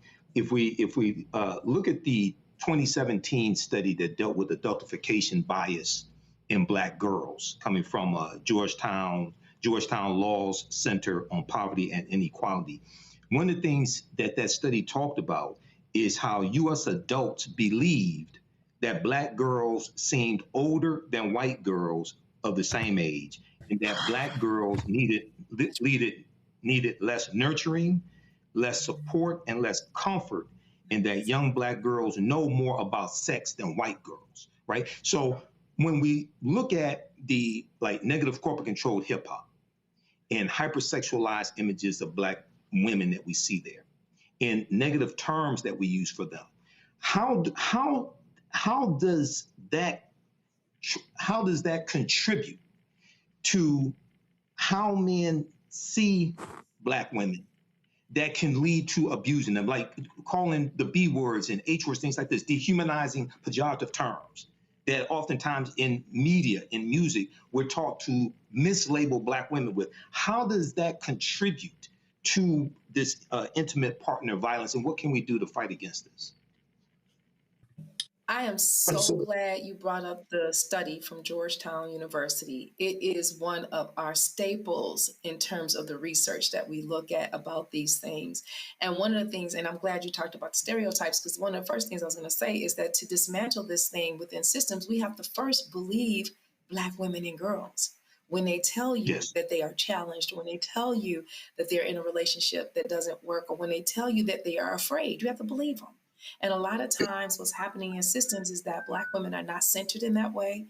Black women are not believed. Black women are challenged. Black women are thought to be stronger, to be able to handle these things, and that they are the contributors to it. It's a barrier. The fact that the adultification of Black women and girls, or girls particularly, that's the barrier. It gets in the way all the time. I don't know how many times I've been asked to go into schools and systems, and the first thing they say is, we want you to help her, but your girl is fast. What makes her fast? Why are you saying that? Right. Because she's developing? And that's a problem. And I will tell you back home here in Detroit, is my first job was with the Detroit Police Department, working in the domestic violence and sexual assault unit. And I'm aging myself. I used to carry a pager. And in Detroit back then, when any sexual assault would happen in the city, they would bring them to DMC. And I would carry this pager that was connected to DMC. And I'm going to tell you this, and I'm going to bring you back right to where we are right now. That is, there was a sense of urgency when a Black woman or girl was in the emergency room being waited to be seen, to have the rape kit collected as a result of being sexually assaulted, unless she was attached to a very powerful man who was political or in the church. If she was connected to a man, it was get down here now. If they would call me and say, oh, you can finish your lunch and just come on down, she'll be here, it was always a Black woman, always. And that was my lived professional work experience, that there was no urgency about the lived experiences of Black women and girls when it comes to intimate partner violence, assault, and rape. And it still is. And all right, I've got to go to Dr. Jones. Dr. Jones, is that Amari? Yeah. Yes, go ahead. Just a quick note, just in addition to that, it's no surprise that, Michael, that this is what you quoted in the study is the truth, because we live in a country where Black people, especially Black women, when they go to the hospital, they're treated much differently than white women are, especially when it comes to the perspective of pain. It is believed that Black women can take more pain than white women, and how the treatment towards Black people is much different than it is those who are not Black or who are not of color. So it's no surprise. But when it comes to the media part that you mentioned, Mike, I want to say that we can see images of boys, video or stills, mimicking what they see in movies and in TV all the time.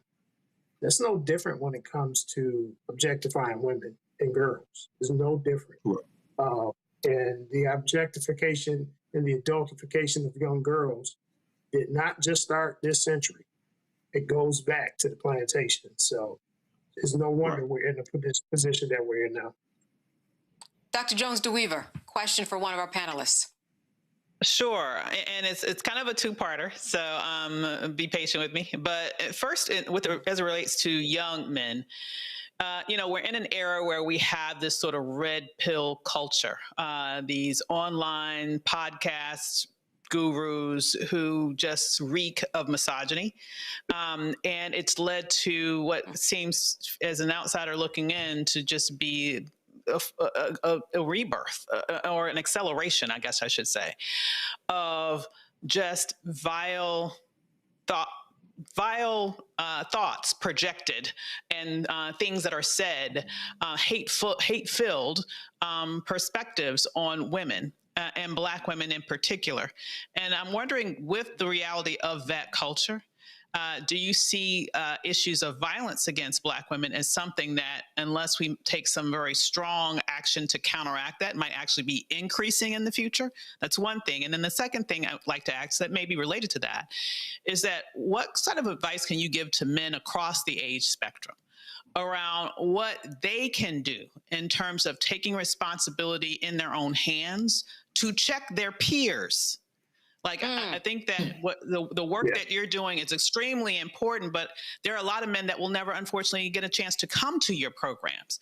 So what can we do to make sure that men can check their peers in real time when they see that their peers are either doing something or alluding to potentially doing something, or they see evidence of something?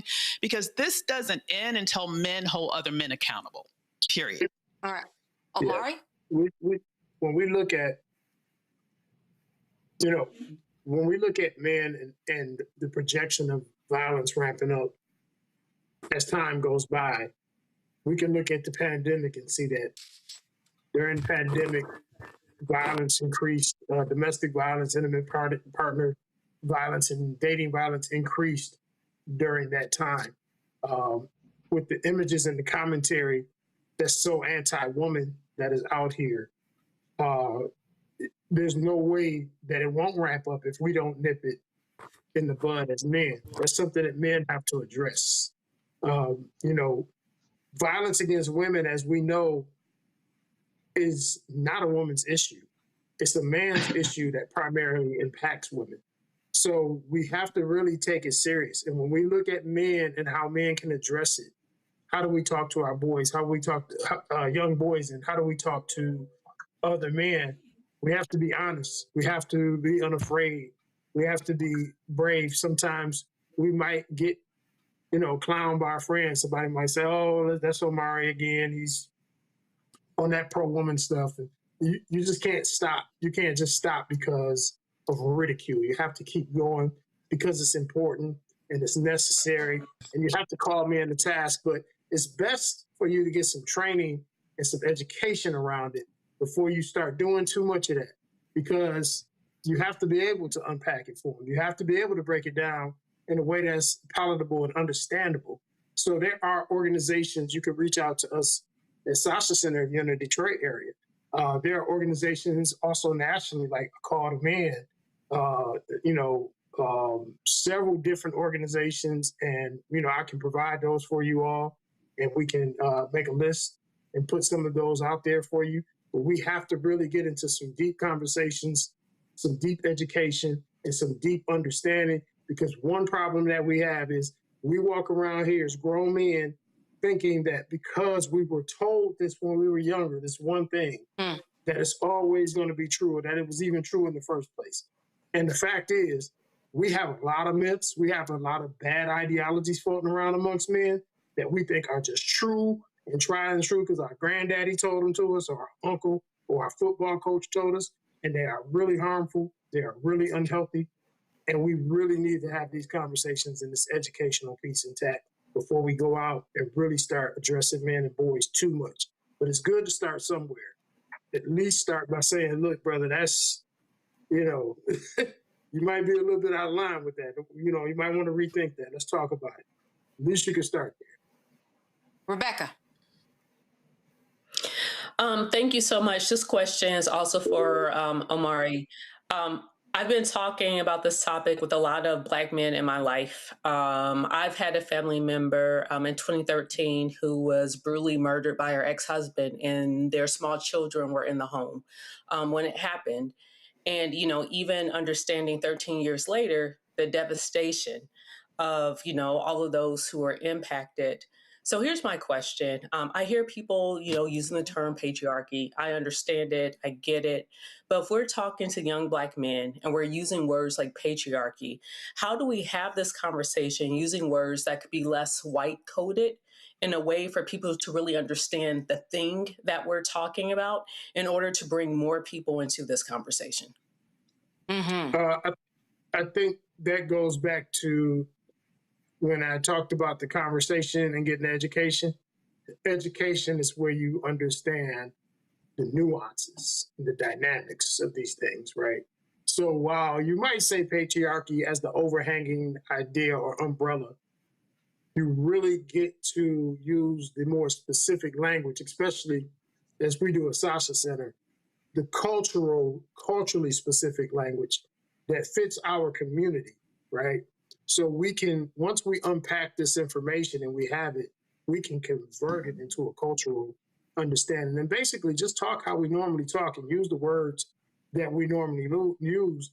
But what we're doing now with those words we typically use, we're using them in a way to break down nuances that we don't commonly talk about.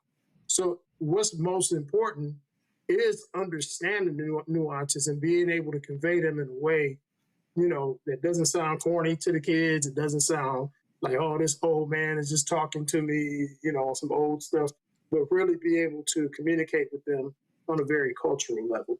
And, Sasha Center, we even do cultural things at the beginning of our sessions. Like we might do libations, we might do meditation, something to ground us. And that's important. We ground ourselves. And then we have these conversations. So, the nuances are what's important. Khalima, I want to end with you as we wrap up this conversation. And I wanted to know, because you are in close contact with a lot of young people, older people, everyone across the board.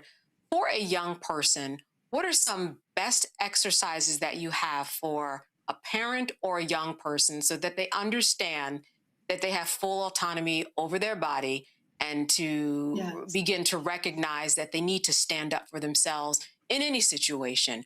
What can you give us as tools to begin at home today? Absolutely. Tools that we can begin at home today. Do not be afraid to have conversations with your young people. Sometimes you have to do call and response, which is very familiar for us. If I say one thing, you know to say the other thing. If I ask you to repeat after me, you repeat after me. Engaging in African principle-centered affirmations that you matter, and that if there's anything that has happened to you, you can share it. If you are concerned or curious about how relationships should look, and if you don't feel good about a particular thing, or if you like and you feel good about a particular thing, being able to create in our household safety for us to talk about relationships. One of the first things I would say to parents is please teach your children the proper names for their body parts so that they can begin to have conversations with you when they feel something, when something's happened, when they're curious about something. Be curious and don't be afraid to get the resources that you need. There are everything that we're talking about related to domestic violence, related to prevention, related to relationship safety and management. A Black person has already written about it. Look at Aisha Shahida Simmons' work, With Love, with Accountability. Look at Dr. Jennifer Gomez's work with Cultural Betrayal. She has written an entire psychological intervention about why it's so difficult for Black men and women to disclose that they've been sexually harmed and or physically harmed and or have experienced some kind of damage because they had to witness intimate partner violence as they were growing up. All of that is available to us. I encourage parents to start reading and delving into those things, ask the right questions. Teach our young people social media literacy to be able to determine what's AI, what is doing too much online. If you're watching a particular podcast, do you leave that podcast feeling like you can trust and love the fact that there's Black love and that Black love exists? Or do you feel like you're being taught how to be more discerning or more critical of how relationships are supposed to go and who's supposed to be doing what? Help them unlearn these strict ways of thinking about how people should show up. And because I'm telling you, this femicide, this Black feminicide that's happening is not just happening because people decide they want to hurt somebody. It's happening because there are some power and control dynamics there that cannot be managed, cannot be dealt with. And we got to hold it with both hands. And so I really think that it is our time when we're dealing with and talking to youth and talking about prevention, is being able to literally give them an open opportunity to share with you what's really happening in their lives. Don't shut them down. Don't make assumptions that they don't know what they're talking about. Listen to them. Learn from what they're learning about on social media about how relationships are supposed to go. Interrupt the stuff that you all know is not right. We know right from wrong. Kalima and Omari, thank you so much for being with us this evening. Thank you for all the work that you are doing at the Sasha Center there in Detroit. Very good to have you and important information. Continue the good work. Thank you again. Thank you so much. We're not done. We got to keep going. All right. All right. All right. We so appreciate their contribution to help end the cycles of domestic violence. Now, on Tuesday, Roland will be joined by Ayanla Van Zandt for a candid conversation about Black women, Black men, and domestic violence. They are even going to take your calls here on the Black Star Network. This is going to be a Black Star Network exclusive presentation. You do not want to miss this show. Make sure that you are with us again on Tuesday. All right, we are going to take a little break right now here on Roland Martin Unfiltered on the Black Star Network, but stay with us because we will be here after the break. With medicine and science under attack, I want to keep you and your family informed and healthy. I'm Dr. Ebony Hilton, and I knew at the age of 8 that I wanted to be a doctor. So I studied hard and became the first African-American female anesthesiologist hired at the Medical University of South Carolina since its opening in 1824. And I always say I was made into a doctor, but I was born to be a mom. And as a new mom, wife, sister, daughter, and friend, I understand how frightening a medical crisis can be. I care for individuals on some of the worst days of their lives, and it's my mission to provide you with a safe space to gain clarity on issues affecting your mind, body, and soul. I recognize that there are health disparities, particularly as it pertains to race, and I want to help bridge the gap between you and your healthcare providers. Join me every Thursday for Second Opinion on the Black Star Network, where each week I'll invite experts from various medical fields to share the latest health news. We'll discuss topics such as the vaccine debate, mental and sexual health, medical bias, infertility, menopause, andropause, nutrition, and aging. Together with my medical colleagues, we aim to provide you with a second opinion. Don't miss it, Thursdays only on the Black Star Network. I'm Brittany Noble, Midwest-born, HBCU educated with experience in newsrooms across the country. Well, I've teamed up with Roland Martin to bring to you The Breakdown. This isn't just news. It's our stories, our voice, our community. Join me for The Breakdown, Monday through Friday at midday, only on the Black Star Network. Hey, everybody, I'm TD Jakes, and I want to encourage you to watch Roland Martin Unfiltered. It'll blow your mind.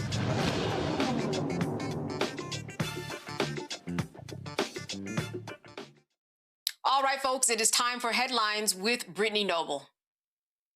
Police have identified the victim who died in the mass shooting at the Mall of Louisiana in Baton Rouge on Thursday.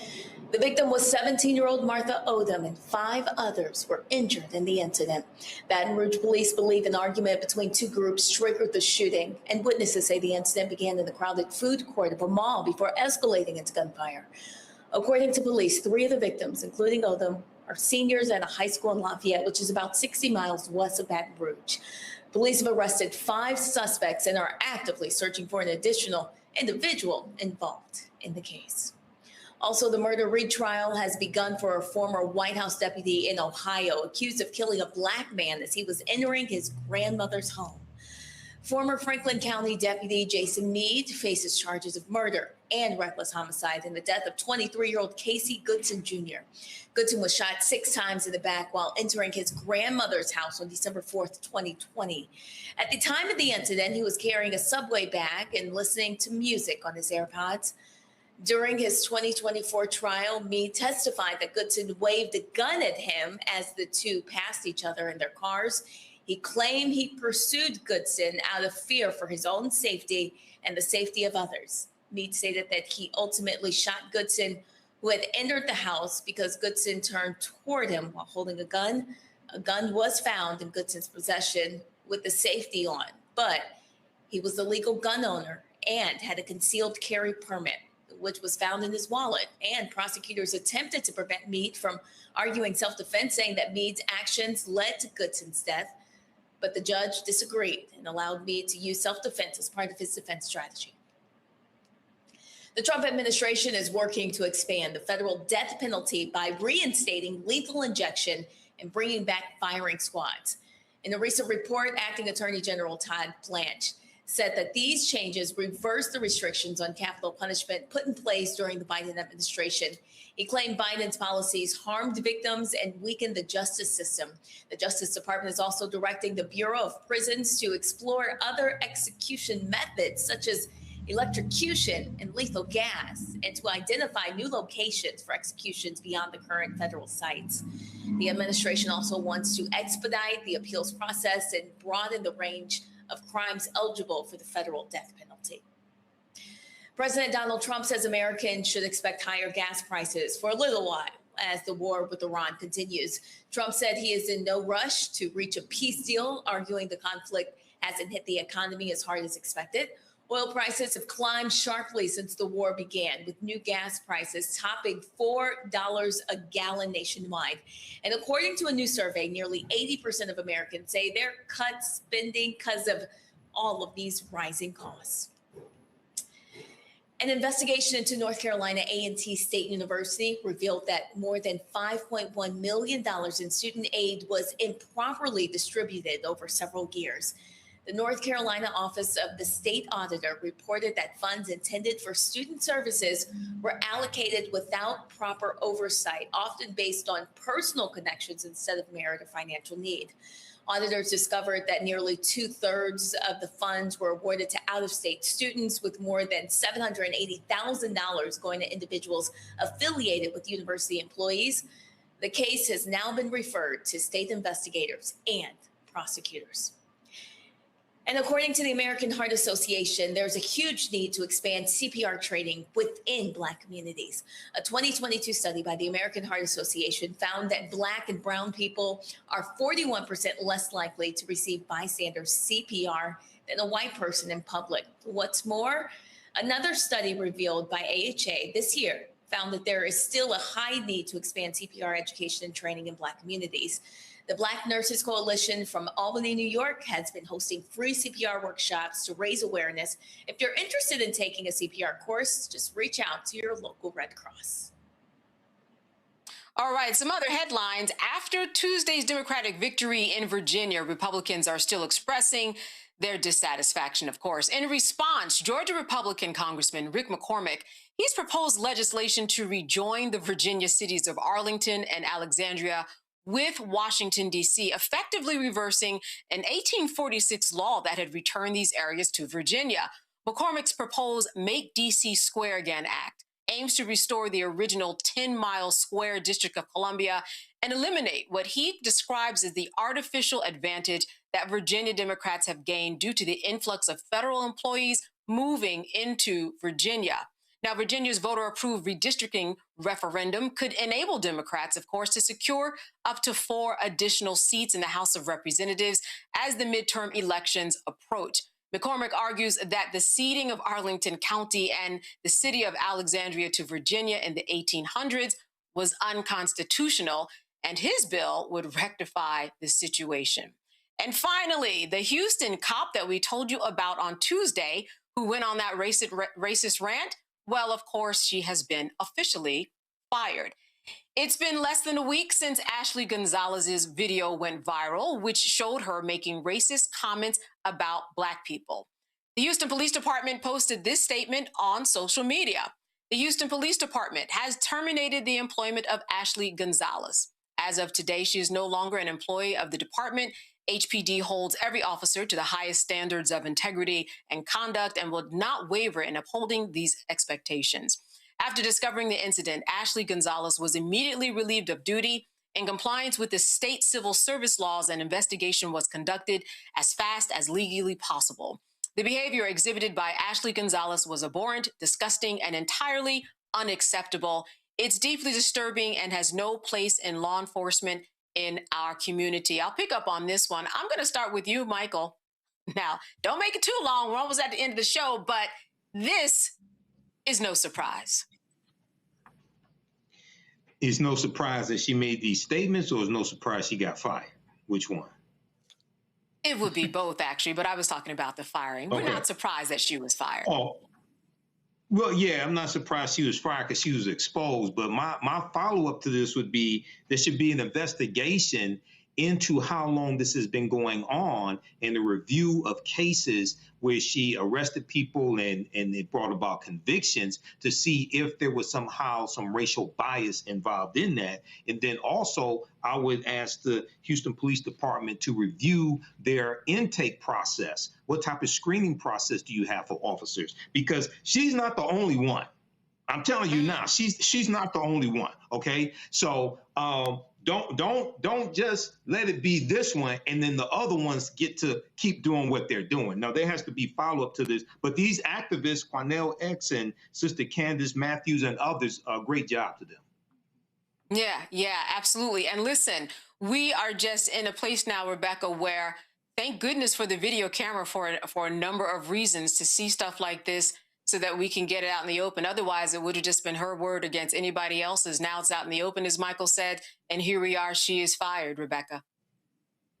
Well, Candace, I'm not going to get too excited. Let's wait and see if it gets appealed by the police union, because we have seen where bad cops have been fired, and then we've seen where they've been forced to be rehired.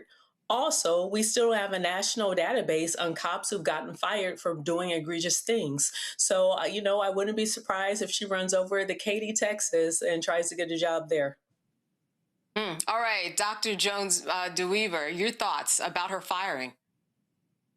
I just have to echo what my peers had said, but I also would want this department to really do a deep internal investigation. She has peers around her. She felt comfortable. She felt really super comfortable in that video. So it makes me think that this is obviously not the first time that those opinions have been expressed. And she has, I'm sure, expressed it around others who also feel the same way in that department.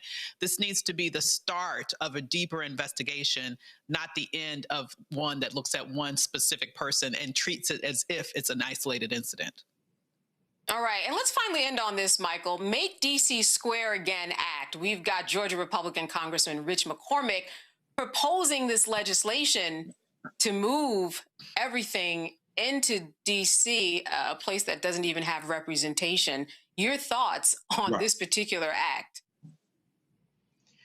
Well, this is white nationalism at its best. They're like the Energizer Bunny of white supremacists. They keep going and going. They keep coming up with something new. Who thought they were going to try this? These people are trying to hold on to power. This don't have nothing to do with morality. This is a straight up bloodbath, a straight up street fight when it comes to maintaining power. And to me, it seems like they're trying to arrest power from African Americans because, Washington, D.C. is still predominantly African American, if I remember correctly, and has a history of, remember Marion Barry, things like this, right? African American leadership there. So, and they're going back to 1846, 1847, that law there as well. Mm-hmm. So this is it. We keep seeing evidence of how white people fear our vote more than we value our vote. And this is a straight up fight for political power. Mm-hmm. Dr. Jones DeWeaver, listen, as Michael said, this is a law that goes back to 1846. This is something that the Supreme Court has declined to hear. This has been law for a while, but does that make you comfortable that this act could not possibly be passed? Hell to the no, don't make me comfortable. I mean, good Lord, these folks are doing, it's crazy. But to me, their impetus for this is that they're trying to undermine the political power of the state of Virginia that has turned increasingly blue. the areas that they're talking about are parts of Virginia that have a high concentration of the population, overwhelmingly Democratic. They're definitely going to, in essence, as you mentioned, disenfranchise them because they're looking to put them into the district, which does not have voting power in Congress, which is not a state. And so, in essence, they are disenfranchising them, keeping the tax money, but disenfranchising them, and at the same time, making the state a little bit less blue. If you look at what just happened recently with this referendum, when we saw those numbers come in from Northern Virginia, that's what turned the tide. All right. And so that's exactly what they're looking to do. They're trying to undercut Democratic power in the state of Virginia while also disenfranchising those who live in the Northern Virginia area, who are folks who make a big difference in terms of how the state ultimately swings in close elections. Yeah, this is something somebody would call a sore loser. Listen, Rebecca, when we look at this, the people have already spoken on Tuesday, but just as quickly as they spoke is just as quickly as we're seeing it trying to be taken away. You're going to give us our final thought this evening on this. Let me get it right. Make DC Square Again act. I don't think that congressman from Georgia wants to mess around with state boundaries, because we could do that. We could go there. And if we have a true fight over state boundaries, I think that map is going to look a little different. So he might want to be real careful. All right, I will leave it at that, folks. I want to thank all of my panelists here today, Michael Imhotep, Dr. Avis Jones-DeWeaver, and Rebecca Carruthers. Thank you so much for being with us today. All right, that wraps it up for Roland Martin Unfiltered here live on the Black Star Network. It's been great being with you most of the week. Make sure to join us next week, especially on Tuesday. Ayanla is going to be here. The phone lines will be open at this very special Tuesday event where your input, as always, will matter, but we will be able to hear your voice. So we'll see you then. Have a great weekend, everyone.